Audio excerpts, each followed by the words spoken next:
Welcome to the Healthcare IT Today CIO podcast. I'm John Lynn, the founder and chief editor at Healthcare IT Today, and I'm excited to bring you the most practical healthcare CIO insights and perspectives. We know your job is challenging, and we want to help you be more successful. And our guest today is Dr. Barry Stein. He's Chief Clinical Innovation Officer at Hartford HealthCare and an interventional radiologist. Welcome, Barry. Thank you, John, for having me. Yeah, thanks for hopping on. You guys are doing some really interesting stuff, and you just partnered with a new partner for some of your AI efforts. I want to learn about that. But before we go there, tell us a little bit about yourself and Hartford Healthcare. John, I'm a vascular interventional radiologist. So for most of my career, did minimally invasive image-guided surgical procedures, which is sort of at the cutting edge of technology, and really appreciated very, very early on that technology can really impact healthcare outcomes if deployed appropriately. And I have the privilege of working at Hartford HealthCare, which is the largest integrated healthcare delivery network in Connecticut. We have a revenue of over 7 billion. We see more than 23 or 24,000 patients a day. And we have almost 500 locations across the state of Connecticut. Wow. And our goal is to be the most consumer-centric healthcare system in the nation. I love that. Well, I love that focus, and I imagine AI is involved in making that consumer focus. So let's dive into some of that. What is Hartford Healthcare's overall approach to AI? John, we've been on this journey, this AI journey, for almost 10 years. Early on, we understood that artificial intelligence had the opportunity and potential to transform healthcare. And we began a partnership with MIT almost 10 years ago Wow, that's to awesome. learn what AI was all about, what the potential was all about, how to build models, and most importantly, what it would take to deploy those models into clinical or operational practice. So along the way, we developed 6 core capabilities to unlock that full potential of AI for our patients in a safe and trustworthy way. The first of which is we knew we could not do it alone. We Okay. need a lot of data scientists and engineers, and we intentionally developed world-class ecosystem partners to help us, like MIT, like Oxford University, and Google.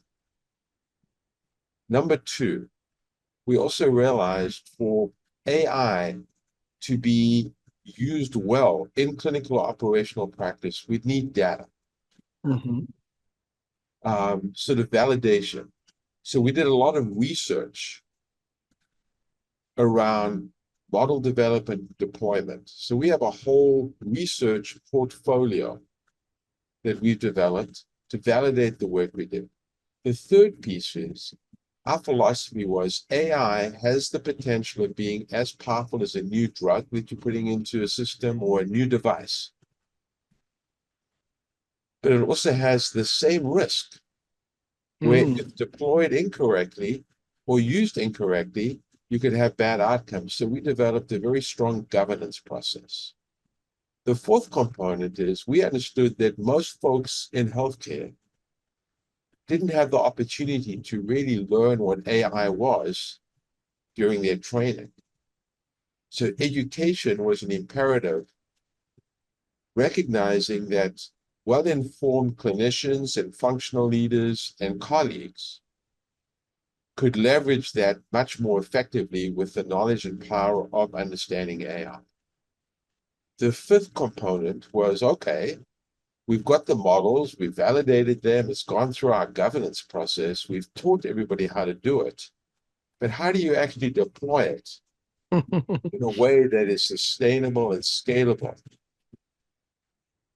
And the sixth pillar was we also understood that we needed a multimodal data layer capability to be able to develop models, to not just use structured data, but unstructured data, and imaging and notes and EKGs and all the other information that go into developing these powerful models.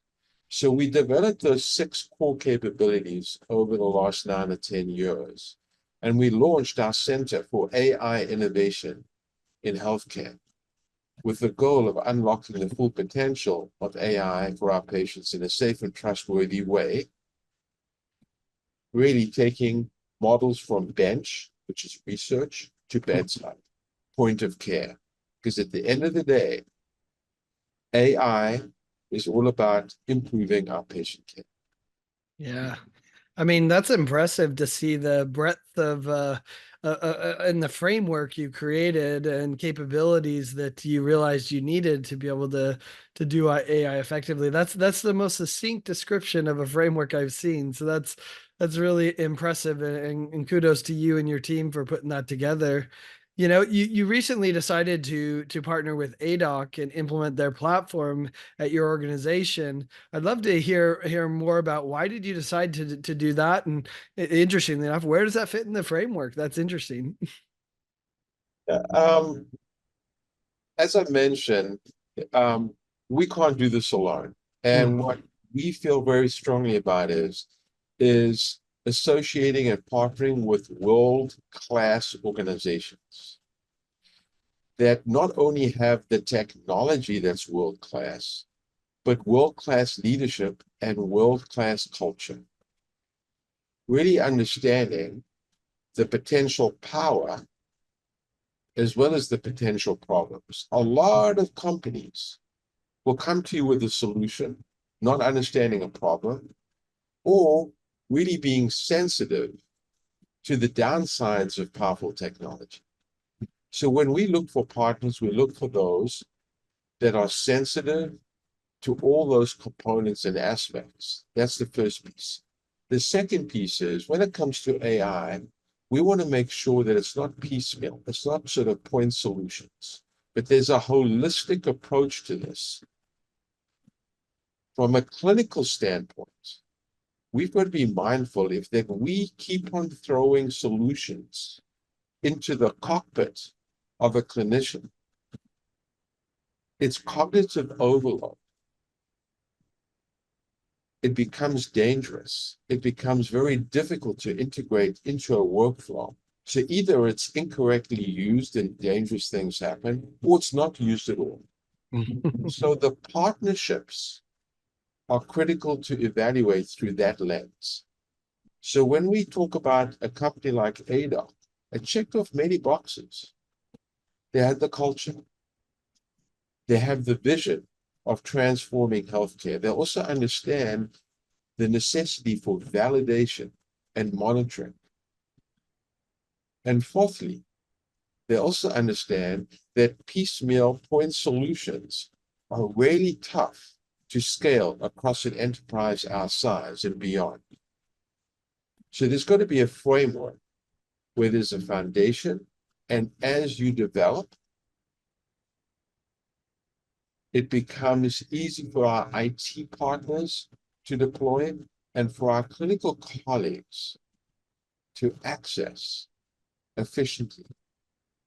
And then the last sort of differentiator for us is, with a center for AI innovation in healthcare, and really want to be at the cutting edge with partners like MIT and Google. We look for partners that want to co-develop solutions that really will transform healthcare. And I can give you an example of why we chose Aidoc. Yeah, I'd love to hear it. So for many, many years, AI has not been really at the point of care. And let's just take imaging AI, right?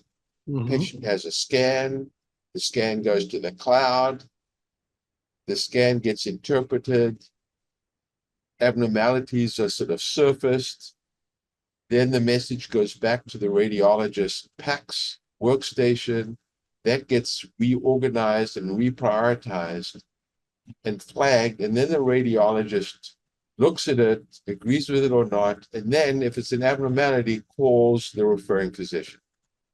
We all know that's whole sort of time frame is dead space. Hmm.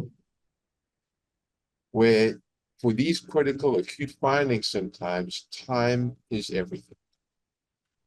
So what we have committed to do at Hartford HealthCare is point of care AI, move this powerful technology to the point of care. So let's give an example of what I'm talking about. Yeah. The patient comes into the emergency room with a tear in their aorta, aortic dissection, chest pain. The ED physician orders a CAT scan because they're concerned about a pulmonary embolus or aortic dissection or anything else. Obviously, myocardial infarct as well, but they order a CAT scan. Mm-hmm. What we want is before a patient leaves the CAT scan table, the minute the scan is done, the images are analyzed, the right diagnosis is made on the table, the correct clinicians are notified right away, the ED physician, the radiologist right away. And it's even smart enough to know, okay, this is an aortic dissection. I need a vascular surgeon. And notify the vascular surgeon on call at the same time while the patient's on the table. It's really providing the right care at the right time. Wow. And so that's just an example of when we look for partners in AI, we want to be bold, we want to be transformative to unlock that full potential for our patients Wow. in a safe and trustworthy way.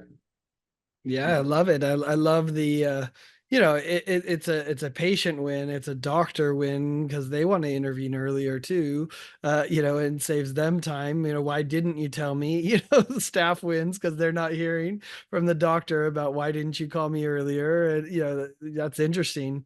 Where are you at on the implementation of this? And talk to me about what this implementation looks like. What areas are you looking to impact first, especially with the Aidoc solution?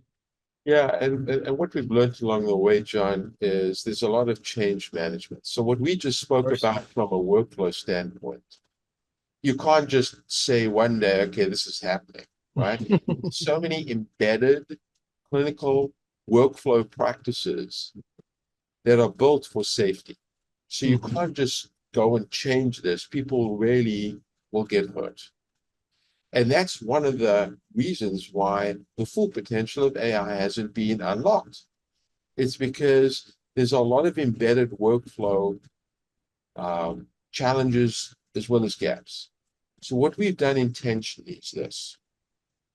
We've deployed the solution in the radiologist's hands, like it is today anyway, understanding that as we move this to the scanner, literally, if the ED physician gets notified at the same time as the radiologist, the ED physician knows they need the radiologist's final read, right, for the Sure. final interpretation.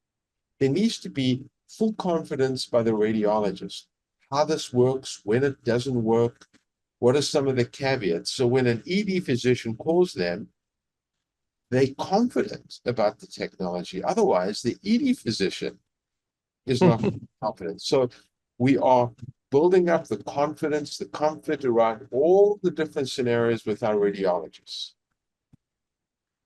In another few weeks, we're going to move this to the ED physician because the first call will be from the ED physician to the radiologist. What do you think? We need confidence as well as, yes, this is correct, this is not incorrect, this is why, so that there's knowledge transfer and comfort building up for this technology. Hmm. So the change management of this is key. And then thirdly, we're building the technology. So if there's an aortic dissection, we connect it to our call schedules. If it's an aortic dissection, we want to notify the vascular surgeon or the cardiac surgeon, depending on if it's a thoracic aortic dissection, abdominal dissection. I'm just giving you scenarios. Sure. Absolutely. And it could be the same thing for a large pulmonary embolus, calling in the interventional team to do the thrombolysis or the thrombectomy or the stroke team, right? Mhm. Now, all of this is, you know, opportunity. We just need to connect the dots mindfully and very intentionally, making sure every step of the way we understand the risks and mitigate them so that ultimately our patients continue to win and get better outcomes. Yeah, absolutely. You kind of mentioned that one, you're not going to come up with all the AI models, which I think everyone appreciates that other AI models come from other places, right? We've often said that there's a lot of innovation out there, but it's not evenly distributed, right? So we need to grab them from other places, and I think it's going to be even more true with AI. But you also said you want to collaborate with Aidoc on implementing more AI use cases. Talk more about that and how you're looking to work with them to collaborate with them to find more AI use cases. You're obviously, you love the cardiology side. I imagine there's some ortho side and some other things as well. But talk to me about how you're looking to collaborate to identify more AI use cases. Yeah, the the sky is not the limit here. Our Okay. minds are, and I can't remember the person who I'm quoting from, but it's our minds. Meaning, with this capability, there's almost no end to thinking about what AI can help us diagnose just from an imaging standpoint. Hmm. So when we chose a company like Aidoc that is building this incredible technology to be able to pick up multiple different abnormalities, it's up to us clinically to identify the most important abnormalities to identify first, but also to solve the problem around incidental abnormalities. And I'll give you an example. Patient comes into an outpatient scanner, and there's a incidental blood clots that they Okay. didn't know about, or a renal mass, or something off the spleen, something in the liver. We want to be able to notify the referring physician as well as the radiologist to make sure that those abnormalities are highlighted and managed and then followed up on. The incidental finding that slips through the cracks is potentially harmful for patients. So Hmm. really, you can think of almost any diagnosis. But when we talk about this technology in a big healthcare system, where we've got every single specialty and every single service line, the ones that sort of surface at first are cancer, heart and vascular, bone and joint, digestive health. Think Mm. about all the things, Yeah. all the abnormalities in all those different specialties.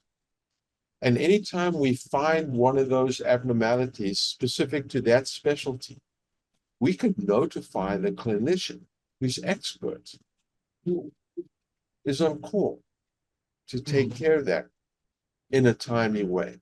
So it really opens up the aperture of opportunity. If you think about where we are today,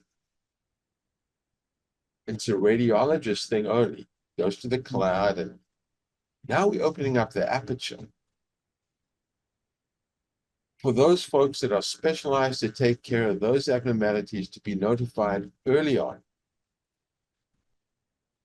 in a very, very clear way where the abnormality is, what it is, and what the probability it is to be that.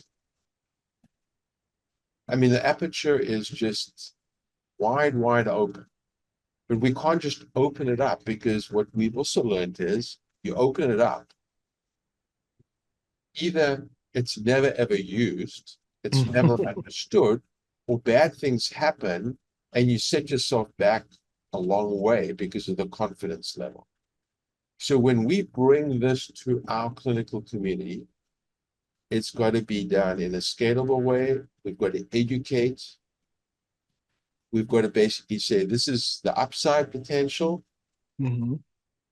and here are the risks. Much the same way when we introduce a drug. This is what it can do. if used appropriately. But Yeah. just be careful. These are some of the risks. This is how to recognize the risks, and this is how to manage the risks. And we do the same thing with AI. Hmm.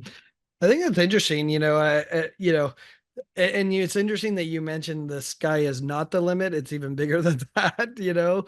And I think that's a challenge for some people is where do you start? But I'd also love to hear like what's next for AI. So sure, you're implementing Aidoc and you're doing a lot of solutions.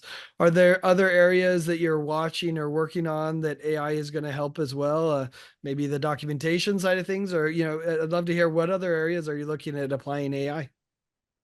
You know, you're right. I mean, we could use AI for a million things. So how do we in our organization prioritize where we want to be focusing on? Hmm. The first of which is we always have to be aligned with our strategic priorities. That's our North Star. And in Hartford HealthCare, it's very clear and everybody understands it. It's improving patient access.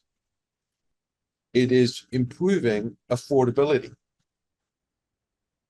It's improving equity and improving excellence, quality, and safety. What we call A squared, Okay. access and affordability, E squared, equity and excellence. So the first threshold has to be that. Okay.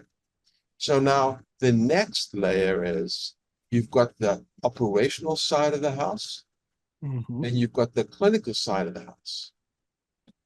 Both important to drive A squared, E squared. Hmm. The third piece now is how do you start and where do you look?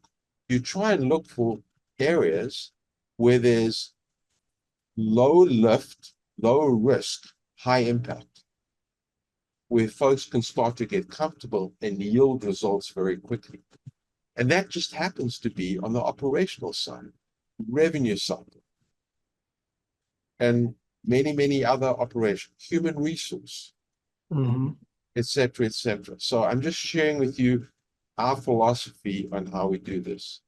From a clinical standpoint, we've got, and what I'm talking about here, when we talk about AI, it's obviously all the predictive and prescriptive stuff, but more recently, all the large language models.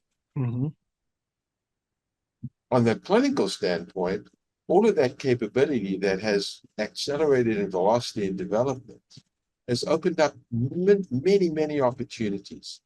Today, we were on a call with our partner from MIT, Dimitri Betsimis, who's the Associate Dean of Analytics at MIT Sloan, as well as the Vice Provost for Open Learning across the entire MIT. He's a partner of ours over the last 10 years with his Hmm. PhD students, almost 20 of them in our organization building models. That's But awesome. also doing a lot of educational work. And what were we talking about was, okay, the future, the real future. And it went like this. And we've all thought about it and we're starting to do it. As a patient comes in, the AI knows who you are. They know why you're coming in. They surface that to the registration person, to the nurse triaging you. And at the same time, the AI provides next steps for the person interfacing. Less clicks, less keyboarding because everything's already been anticipated, just checking it's correct. And then moving on to the clinician in the emergency room, say, for instance. Emergency room physician goes to see the patient. All that information surfaced in a very clear, organized way, descriptively, and then prescriptively, what the diagnosis may be. And really, real time, the system updating to decrease the cognitive load for the clinician or for whoever's interfacing to allow them to really practice at the highest level. And who's the beneficiary here? The patient. They get quicker access. They get more accurate access. They get access to more information because these models are now drawing from these massive models of information. So everybody gets smarter. Patient outcome is improved excellence. Care is more equitable. Access is much, much easier. And because it's more efficient, it becomes more affordable. I mean, I'm just talking about something I was literally on a call today. We were talking about our next level of sort of development. And it's not us that are thinking about it. Many, many people are thinking about this. And there are lots of different companies at different phases of this development. Yeah. Ultimately, with a singular purpose, we think about the cockpit of an aeroplane years ago. Yep. Maybe 10 times more switches and gauges, more people in the cockpit to manage, and less safe.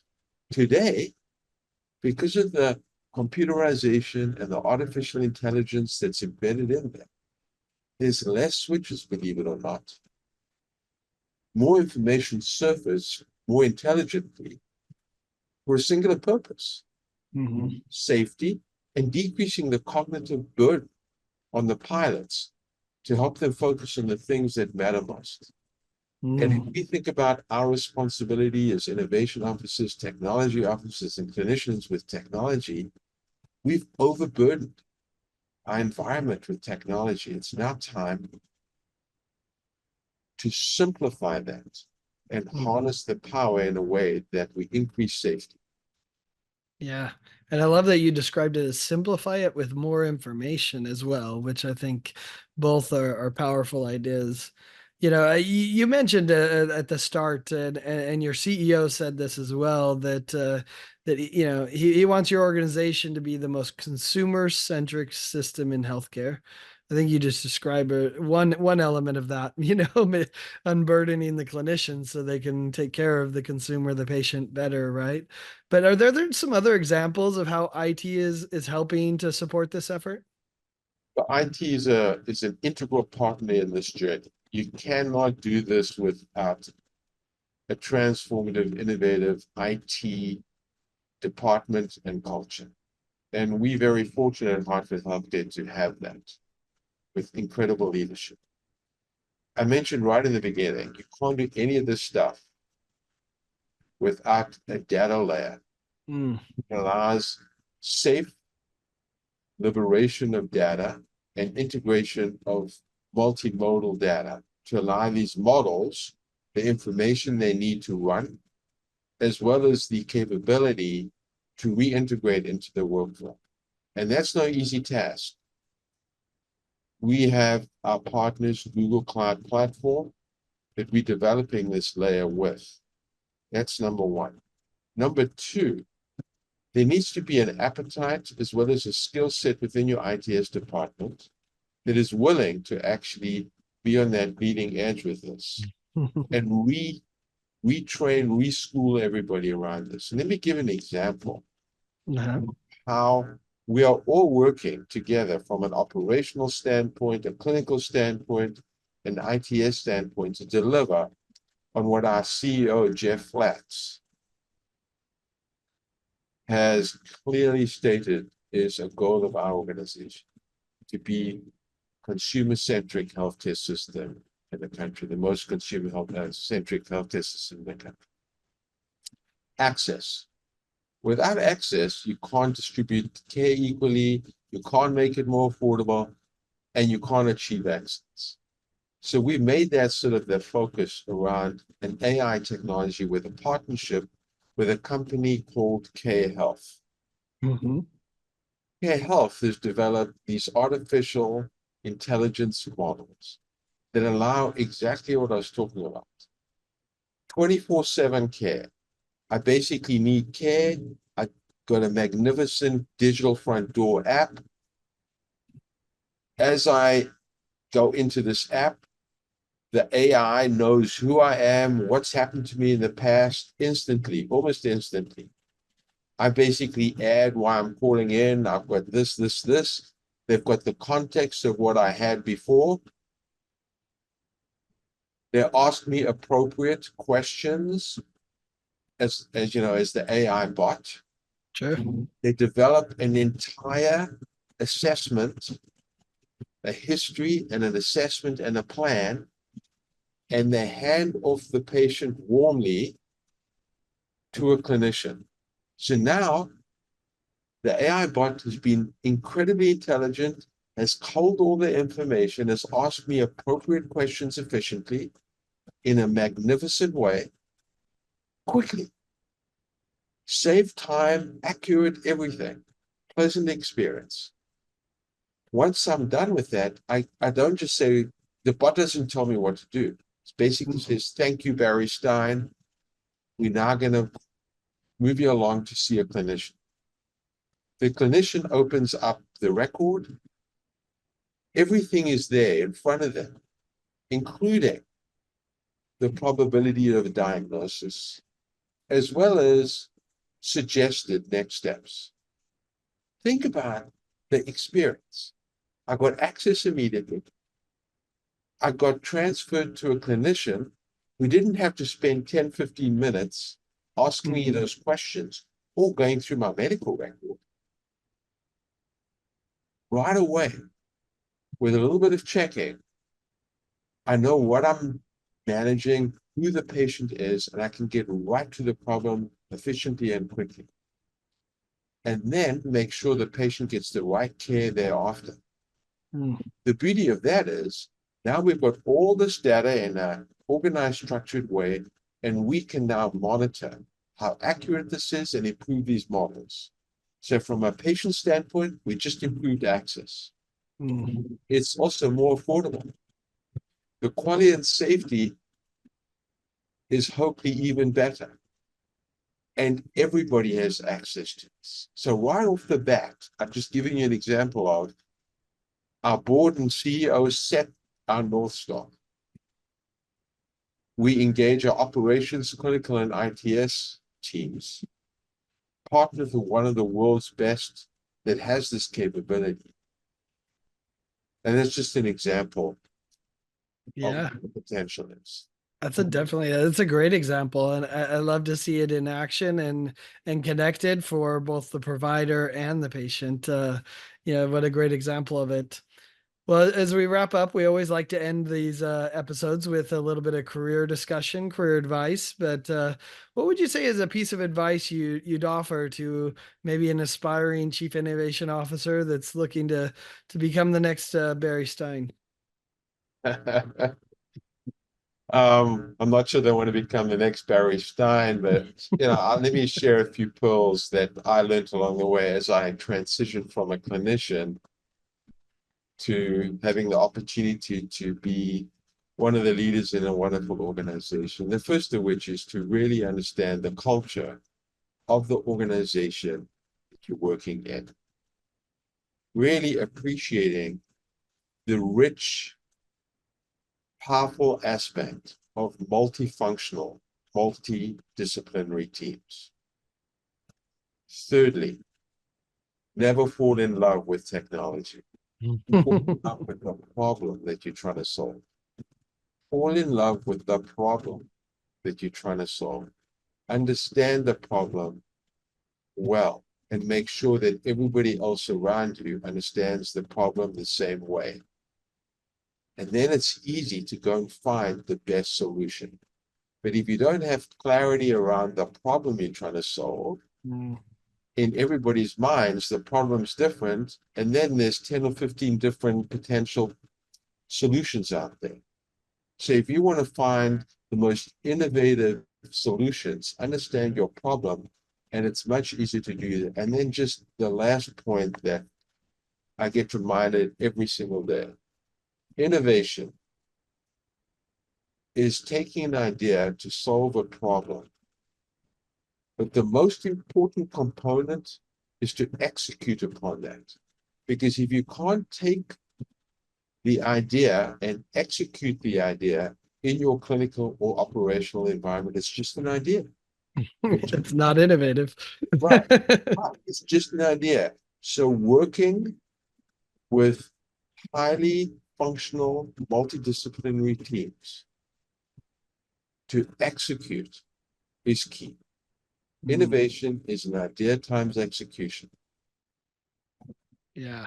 And I loved how you said understand the problem, but you didn't just say that.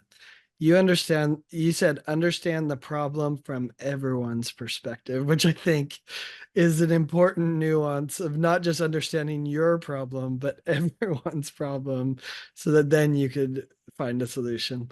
Barry, that's awesome. Thank you. Yeah. Well, thanks so much for being on this episode, sharing your insights and perspectives about this. You're all, in fact, a wide variety of efforts in AI and trying to understand how do we leverage AI to improve healthcare. So I appreciate you taking time to talk with us. And thanks everyone for watching and listening. If you want to find more great healthcare IT content like this, be sure to check it out at healthcareittoday.com or search for the CIO podcast by Healthcare IT Today on your favorite podcasting applications. Thanks, Barry. Thanks, John.